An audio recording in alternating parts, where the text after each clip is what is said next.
ಇವತ್ತು ನಾನು ನಿಮಗೆ ರುಚಿಯಾಗಿ ಹೆಲ್ದಿಯಾಗಿ ಹೇಗೆ ಒಂದು ಪೌಷ್ಟಿಕವಾದ ಗೋಧಿ ಮುದ್ದೆ ಅಥವಾ ಬೆಲ್ಲದ ಮುದ್ದೆ ಹೇಗೆ ಮಾಡೋದು ಅಂತೇಳಿ ತಿಳಿಸ್ಕೊಡ್ತೇನೆ. ಇದು ನಮ್ಮ ಅಮ್ಮನ ರೆಸಿಪಿ. ಅವ್ರು ನಿಮಗೆ ಇದನ್ನು ಹೇಗೆ ಮಾಡೋದು ಅಂತೇಳಿ ಕಂಪ್ಲೀಟಾಗಿ ತಿಳಿಸ್ಕೊಡ್ತಾರೆ.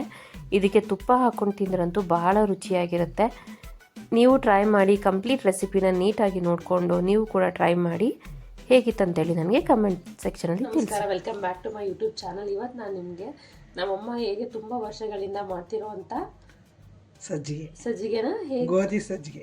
ಎಲ್ರಿಗೂ ನಮಸ್ಕಾರ. ಇವತ್ತು ನಾನು ಗೋಧಿ ಹಿಟ್ಟು ಮಾಡ್ತಾ ಇದ್ದೀನಿ. ಅದು ಹೇಗೆ ಮಾಡೋದು ಅಂದರೆ ನಮ್ಮಮ್ಮ ಹೇಳ್ಕೊಟ್ಟಿದ್ರು. ಅದೇ ರೀತಿ ಈಗ ನಾನು ಮಾಡೋದನ್ನು ತೋರಿಸ್ಕೊಡ್ತೀನಿ ನಿಮಗೆ. ಒಂದು ಬೌಲ್ ಗೋಧಿ ಹಿಟ್ಟು, ಒಂದು ಅಚ್ಚು ಬೆಲ್ಲ, ಏಲಕ್ಕಿ ಪೌಡ್ರು, ಸ್ವಲ್ಪ ಕೊಬ್ಬರಿ ತುರಿ. ಇವತ್ತು ನಮ್ಮಮ್ಮ ನಿಮಗೆ ಇದನ್ನ ಹೇಗೆ ಮಾಡ್ಕೊಳ್ಳೋದು ಸುಲಭವಾಗಿ ಅಂತ ತಿಳಿಸ್ಕೊಡ್ತಿದ್ದಾರೆ. ಇದನ್ನ ನಾವು ಗೋಧಿ ಮುದ್ದೆ ಅಂತೀವಿ ಅಥವಾ ಗೋಧಿ ಹಿಟ್ಟು ಅಂತ ಕೂಡ ಕರಿತೀವಿ.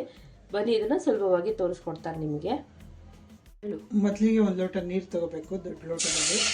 ಅದನ್ನು ಹಾಕಿ ಬೆಲ್ಲ ಕರಗಕ್ಕೆ ಒಂದಷ್ಟು ಬೆಲ್ಲ ಕರಗಿಸ್ಕೋಬೇಕು. ಈ ರೀತಿ ಚೆನ್ನಾಗಿ ಕುದಿಬೇಕಾಗುತ್ತೆ. ಅದು ನೀಟಾಗಿ ಅದು ಎಲ್ಲ ಡಿಸಾಲ್ವ್ ಆಗಬೇಕು, ಅಂದರೆ ಚೆನ್ನಾಗಿ ಕರ್ಗಿ ಅದು ಒಂದು ಅಂಟು ರೀತಿ ಶುರು ಆಗಬೇಕು. ಅಲ್ಲಿ ತನಕ ನಾವು ಚೆನ್ನಾಗಿ ಕುದಿಸ್ಕೋಬೇಕಾಗುತ್ತೆ. ಈ ರೀತಿ ಚೆನ್ನಾಗಿ ಕುದಿಯೋದಿಕ್ಕೆ ಶುರು ಆದಾಗ ನಾವಿಲ್ಲಿ ಸ್ವಲ್ಪ ಏಲಕ್ಕಿ ಪುಡಿನ ಹಾಕೊಳ್ತಾ ಇದ್ದೀವಿ. ನಾನಿಲ್ಲಿ ಏಲಕ್ಕಿ ಮತ್ತು ಸಕ್ಕರೆನ ಪುಡಿ ಮಾಡಿ ಇಟ್ಕೊಂಡಿರ್ತೀವಿ, ಅದನ್ನು ನಾನಿಲ್ಲಿ ಸ್ವಲ್ಪ ಹಾಕೊಳ್ತಾ ಇದ್ದೀವಿ. ಮತ್ತು ಚೆನ್ನಾಗಿ ಕುದಿಯೋದಕ್ಕೆ ಶುರು ಆಗಬೇಕು. ಮತ್ತೆ ಹಾಕೊಬೇಕು, ಸ್ವಲ್ಪ ಹಾಕ್ಕೊಂಡು ಅದು ಗಂಟಾಗಿ ಗೋಧಿ ಹಿಟ್ಟು ಹಾಕೊಬೇಕು. ಇವಾಗ ಅದ್ರ ಗಂಟಾಗ್ದಂಗೆ ಒಂದು ಸ್ವಲ್ಪ ಬೇಯಕ್ಕೆ ಬಿಡಬೇಕು. ಆಮೇಲೆ ಬೇಯಕ್ಕೆ ಬಿಟ್ಟಾದ್ಮೇಲೆ ದೊಣ್ಣೆಲಿ ಒಂದು ಚಮಚ ತಗೊಂಡು ಅದನ್ನು ತಿರುಗಿದ್ರೆ ಹಿಟ್ಟು ರೆಡಿ. ಈಗ ಗೋಧಿ ಹಿಟ್ಟು ಹಾಕ್ಕೊಂಡಿದ್ದೀನಿ, ಅದನ್ನು ಸ್ವಲ್ಪ ಬೇಯಕ್ಕೆ ಬಿಡಬೇಕು.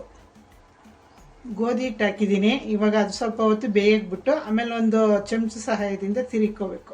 ಆಕ್ಚುಲಿ ನೀವು ಆದಷ್ಟು ಮರದ್ದು ಈ ರೀತಿಯಾಗಿ ಕೋಲನ್ನು ಉಪಯೋಗಿಸಿ, ನಿಮ್ಮ ಮನೆಯಲ್ಲಿ ಏನಾದ್ರೂ ಮುದ್ದೆ ಕೋಲಿದ್ರೆ ನೀವು ಅದನ್ನು ಕೂಡ ಯೂಸ್ ಮಾಡ್ಬೋದು. ಇಲ್ಲಾಂದ್ರೆ ಈ ರೀತಿ ಒಂದು ವುಡನ್ ಸ್ಪ್ಯಾಚುಲಾದಲ್ಲಿ ನೀವು ಈ ರೀತಿ ನೀಟಾಗಿ ಅದನ್ನ ಹೋಣಿಸ್ಕೋಬೇಕಾಗತ್ತೆ. ಅಂದ್ರೆ ನೀವು ಹೇಗೆ ರಾಗಿ ಮುದ್ದೆ ಎಲ್ಲ ಮಾಡ್ತೀರಲ್ಲ, ಅದೇ ರೀತಿ ಇದನ್ನ ನೀವು ಹೋಣಿಸ್ಕೋಬೇಕಾಗತ್ತೆ. ತುಪ್ಪ ಹಾಕೋಬೇಕು ಬೇಯಬೇಕಾದ್ರೆ.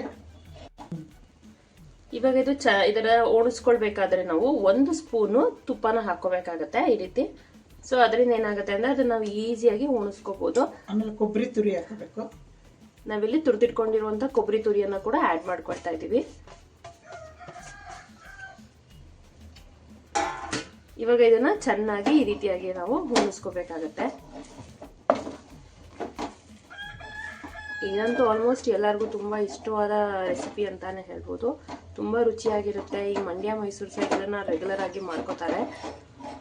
ಬಾಣಂತಿಯರಿಗೆ ಮತ್ತು ಯಾರಿಗೆಲ್ಲ ಮೈ ಕೈ ನೋವು ಇರುತ್ತೆ, ಮಂಡಿ ನೋವು ಇರುತ್ತೆ, ಅವರೆಲ್ಲ ಇದನ್ನ ರೆಗ್ಯುಲರ್ ಆಗಿ ಕನ್ಸ್ಯೂಮ್ ಮಾಡ್ತಾರೆ. ಇದಕ್ಕೆ ಬೇಕಿದ್ರೆ ನೀವು ಸ್ವಲ್ಪ ಮೆಂತ್ಯದ ಪುಡಿ ಕೂಡ ಹಾಕೊಳ್ಬಹುದು. ಇವಾಗ ಇದು ಆಲ್ಮೋಸ್ಟ್ ರೆಡಿ ಆಗಿದೆ. ಇವಾಗ ಇದನ್ನ ಹೇಗೆ ಉಣಿಸ್ಕೋತಾರೆ ಅಂತ ನಾನು ನಿಮ್ಗೆ ತೋರಿಸ್ಕೊಡ್ತೀನಿ. ತಟ್ಟೆಗೆ ಈ ರೀತಿಯಾಗಿ ಸ್ವಲ್ಪ ತುಪ್ಪನ ಹಾಕೋಬೇಕಾಗುತ್ತೆ. ಅದನ್ನೆಲ್ಲ ನಾವು ತಟ್ಟೆಗೆ ನೀಟಾಗಿ ಸ್ಪ್ರೆಡ್ ಮಾಡ್ಕೋಬೇಕು. ಇವಾಗ ನಾವು ಮುದ್ದೆ ಕಟ್ಟೋದಕ್ಕೆ ಇದನ್ನ ಮಾಡ್ಕೊಳ್ತಿರೋದು. ಮತ್ತೆ ಇದನ್ನ ಈ ರೀತಿಯಾಗಿ ಚೆನ್ನಾಗಿ ಅದನ್ನ ನಾದ್ಕೋಬೇಕು. ಇವಾಗ ನಾವು ತುಪ್ಪ ಹಾಕೊಂಡಿರುವಂಥ ತಟ್ಟೆಗೆ ಇದನ್ನ ಹಾಕೊಳ್ಬೇಕಾಗತ್ತೆ. ನೋಡಿ, ಈ ರೀತಿ ಇದನ್ನ ನಾವು ನೀಟಾಗಿ ಮಾಡ್ಕೋಬೇಕು. ಇವಾಗ ತುಪ್ಪ ಹಚ್ಕೊಂಡು ಇದನ್ನ ಮುದ್ದೆ ಕಟ್ಕೋಬೇಕಾಗತ್ತೆ.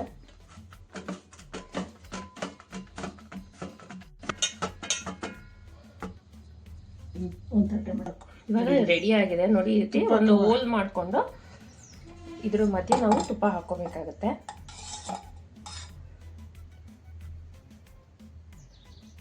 ಸೊ ಈ ರೀತಿ ತುಪ್ಪ ಹಾಕೊಂಡ್ರೆ ರುಚಿಯಾದ ಗೋಧಿ ಮುದ್ದೆ ರೆಡಿ ಆಗಿದೆ, ಅಥವಾ ಗೋಧಿ ಹಿಟ್ಟು ಅಂತ ಹೇಳಿ ಕರಿತೀವಿ. ಗೋಧಿ ಮುದ್ದೆ ರೆಡಿ ಆಗಿದೆ. ನೀವು ನಿಮ್ಮ ಮನೆಯಲ್ಲಿ ಟ್ರೈ ಮಾಡಿ ಹಾಗೆ ಹೇಗೆ ಅನಿಸ್ತು ಅಂತೇಳಿ ನನಗೆ ಕಮೆಂಟ್ ಸೆಕ್ಷನ್ ಅಲ್ಲಿ ತಿಳಿಸಿ. ಇದೇ ರೀತಿ ರೆಸಿಪೀಸ್ಗಾಗಿ ನಮ್ಮ ಚಾನಲ್ನ ಸಬ್ಸ್ಕ್ರೈಬ್ ಮಾಡ್ಕೊಳ್ಳಿ. Thank you.